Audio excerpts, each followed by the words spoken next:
നിങ്ങളുടെ favourite shows ഇനി ഒരിക്കലും മിസ്സാവില്ല. ഇപ്പോൾ C5 കാണും നിങ്ങളുടെ ഫേവറേറ്റ് ഷോസ് തികച്ചും സൗജന്യമായി. അല്ല, അത് പിന്നെ ഇല്ല, എനിക്കൊന്നും പറയാനില്ല. അത് വിട്. അച്ഛനെ പോലെ വർഷയ്ക്കുണ്ടല്ലോ ചില ദുരഭിമാനങ്ങളൊക്കെ. അതൊക്കെ മാറ്റി വെച്ചേക്ക്. പറയാനുള്ളത് പറ. മറ്റാരോടല്ലോ, എന്നോടല്ലേ? അച്ഛൻ ജോലിയിൽ നിന്ന് റിട്ടയർ ചെയ്തു. അതോടെ ആ വരുമാനവും നിലച്ചു. ഇപ്പൊ വേറെ വരുമാന മാർഗം ഒന്നുമില്ല. ആ അവസ്ഥയിൽ ലോൺ എടുത്താ മുതലും പലിശയൊന്നും കൃത്യമായി അടയ്ക്കാൻ പറ്റില്ല. വയസ്സുകാലത്ത് താങ്ങാനാവാത്ത ഭാരവും അതിന്റെ ടെൻഷനും ഒക്കെ ആയിരിക്കും അനുഭവിക്കേണ്ടി വരുന്നത്. അത് ശരിയാ.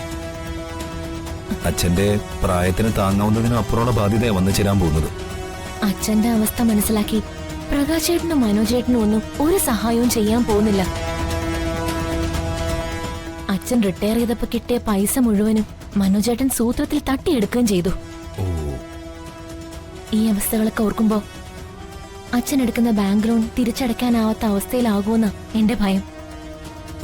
അങ്ങനെ സംഭവിക്കാം. അതുകൊണ്ട് അച്ഛന് ഞാൻ പണം കൊടുത്ത് സഹായിക്കണമെന്നല്ലേ വർഷ പറഞ്ഞു വരുന്നത്? അയ്യോ, ഞാനങ്ങനെ ഉദ്ദേശിച്ചിട്ടില്ല.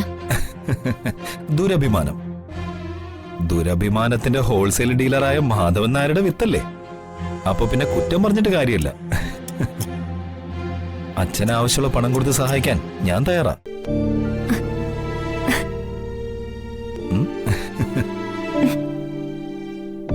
പക്ഷെ ദുരഭിമാനം മൂലം അച്ഛനത് സ്വീകരിക്കൂ എന്നതാണ് പ്രശ്നം. ആ ദുരഭിമാന കുരുക്ക് വർഷം അഴിച്ചു മാറ്റുമെങ്കിൽ എത്ര ക്യാഷ് വേണമെങ്കിലും അച്ഛന് കൊടുത്തേക്കാം. Thank you so much.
Download ചെയ്യൂ C5 ആപ്പ്. കാണൂ എല്ലാ എപ്പിസോഡുകളും സൗജന്യമായി.